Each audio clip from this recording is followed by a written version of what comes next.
Hello, you're welcome to today's episode. So, in today's episode, guess what we're talking about? In the last episode, we talked about the various segments of agribusiness that you can come in from, especially as a newbie, someone that doesn't know anything about agribusiness, but you're interested in any from the agriculture industry. You've always been interested in that very industry. I think you really need to go back to that first video first to understand the segment, how agribusiness works, how you can come in. So in today's episode, I want to be revealing something to us. I will be starting the section. It's not like I will complete it today. So in today's episode, I want to briefly talk about how you can aim from the agribusiness industry without owning a farm. Yes, I know that in the last episode I showed you so many other segments apart from the production segment where farming falls into. But then again, I know that there are so many people that if you ask, they tell you, this thing that you are doing, I like it too. I like this your business, so I like this thing. You see them talking. They will not say, but I wish my father left a farmland for me.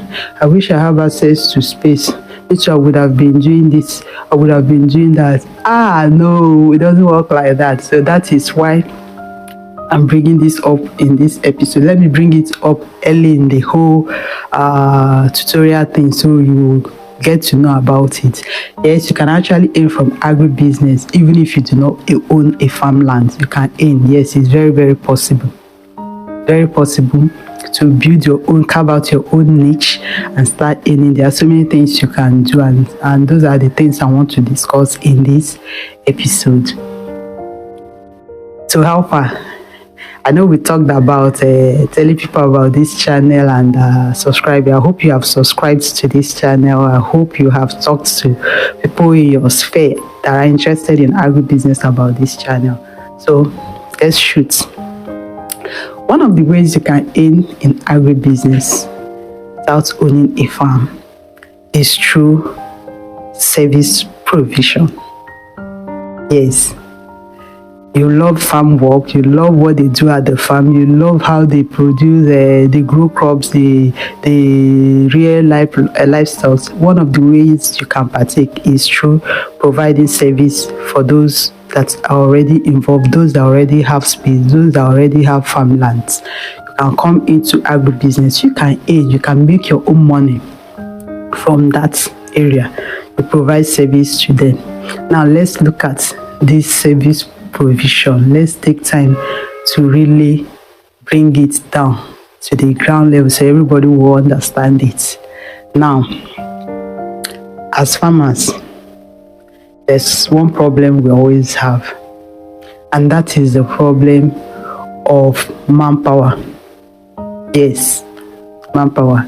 Meet farmers, they will tell you, apart from those that are doing very small scale farming for them and their family, for their families, that their family members support them, they go to the farm with their wives, with their children to just do what they will eat. But immediately your farming leaves that level of feeding your family, feeding your immediate relatives, immediately leaves that level and goes into commercial farming. The issue of manpower comes in. Yes, the issue of manpower comes in. And we are not just talking about the crop farming. It also happens when it comes to livestock farming. The issue of manpower comes in. Now you might say, yeah, my farm is in the village. My farm is, the villagers will help me. They will provide services for me. They will help me do farm work. Hey, it's like you've not you've not been disappointed before. It's like they've not given you head-on disappointment before. Those people will disappoint you. Like, people will plan, they will make arrangements that we are going to do this at the farm today. Today is for cultivating cassava. Today is for planting maize, planting soya beans. You make arrangements. You even carry things. You might even stay back, prepare food for them to go and give them. When it's time, you get to the farm, you will not see them. They will not come. Some of them will even go as far as collecting part payments from you. They will tell you they have a problem. They are the ones that will even come to you. That's the funniest part. They will come to you that I want to come and work in your farm. Please, I will come on so and so day. I just need money. I need money for this. They will collect part payment from you. So some of them will so convince the farmers that they will even give them full payment. They will collect it from you. They will still disappoint you. So when it comes to the issue of manpower, farmers always have that challenge. They have the issue of manpower. So if you want to aim and you do not own a farmland, you want to aim from that aspect, you do not own a farmland, provide services. I know people will start to say, some people will start saying, I cannot do farm work. How can I be a graduate and go and be doing farm work? How can I leave the work I'm doing in the city and go and become a farm boy, a farm girl? I cannot do farm work. Some of you will say, this anti-service, because I said I have interest in agribusiness, it's not suggesting I should go and do farm work. Me that I'm a tech queen, I'm a tech boy, I should go and do farm work. No, that's not what I mean. Relax, let me finish with my explanation. Remember, it's an idea. You can work on it, expand it, work on it to benefit you and to suit you from whichever angle you are coming from. So now, this service that you are providing, you will create like a team for yourself. Team, yes, you will create a team. You have workers registered with you.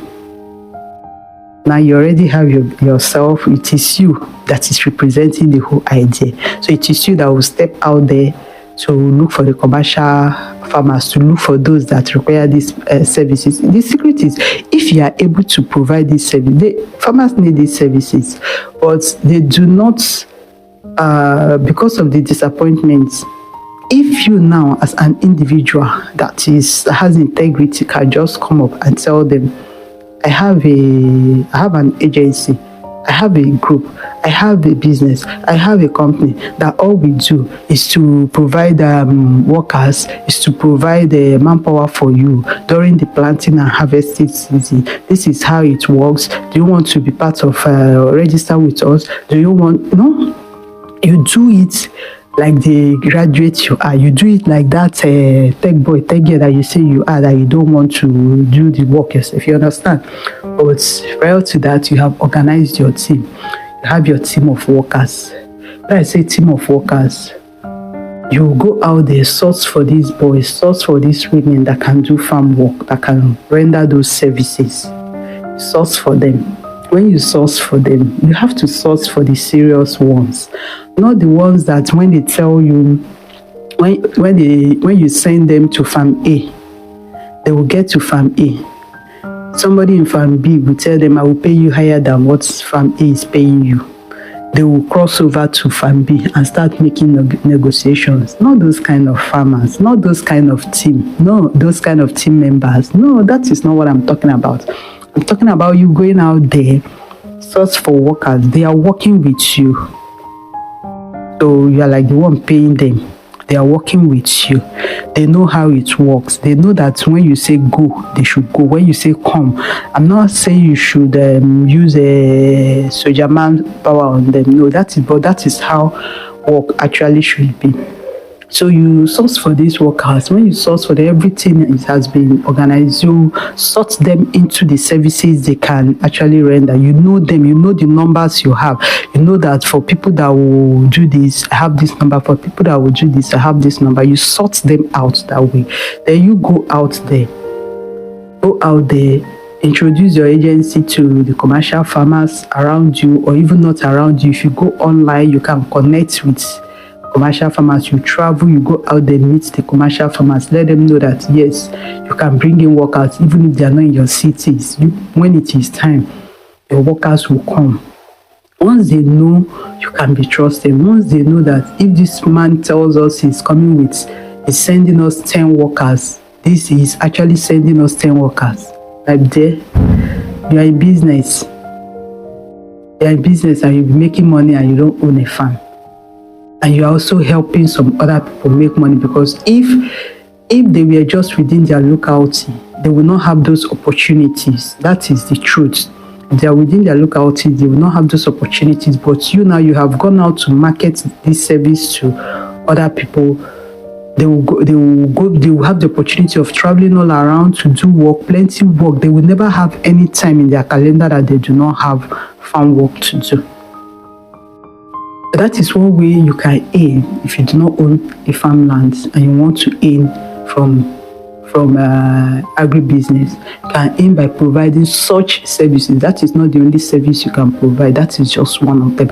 And that service you can provide is the sale of input materials. These are farm inputs.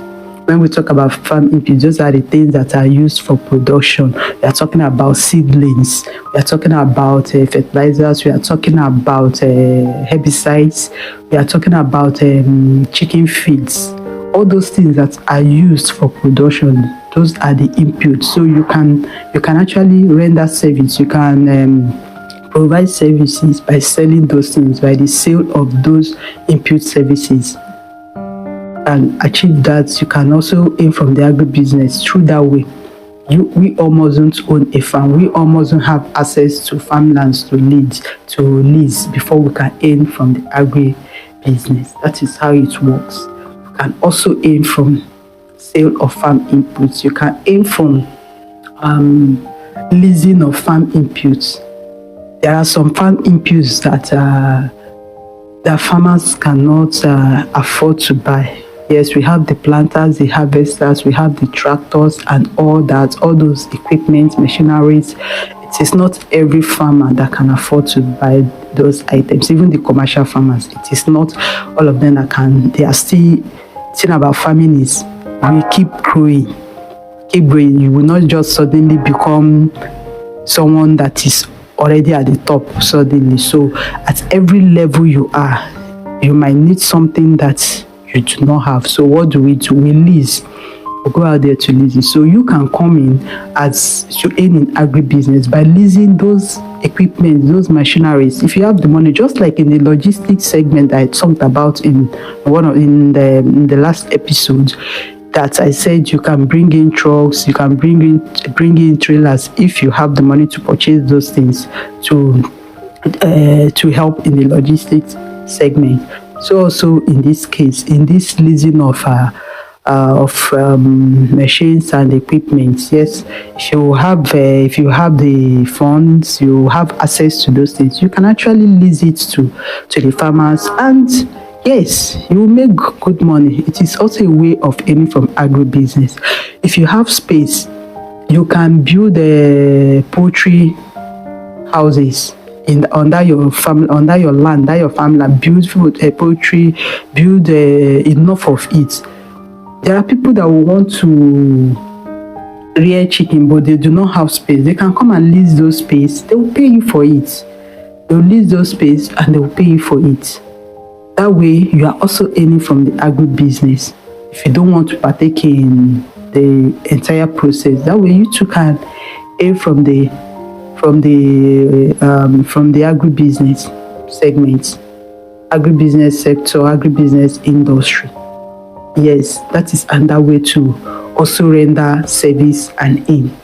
Service provision, it's one idea, one thing in the agribusiness industry that is seriously undertapped. A lot of people just do it casually. People have not really come into it to put good ideas into it and touch it up. Because of that, money is lying on the ground. Nobody, it's just few people. They keep making it very difficult for those that own the farmland because they do not have access to these services easily. Except very few that's been able to carve out the agencies for themselves and have been able to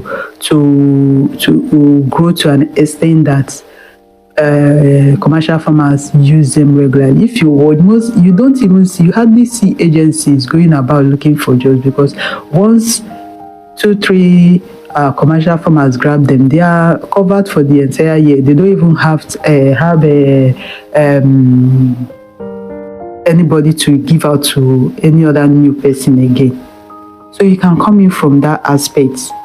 you can come in.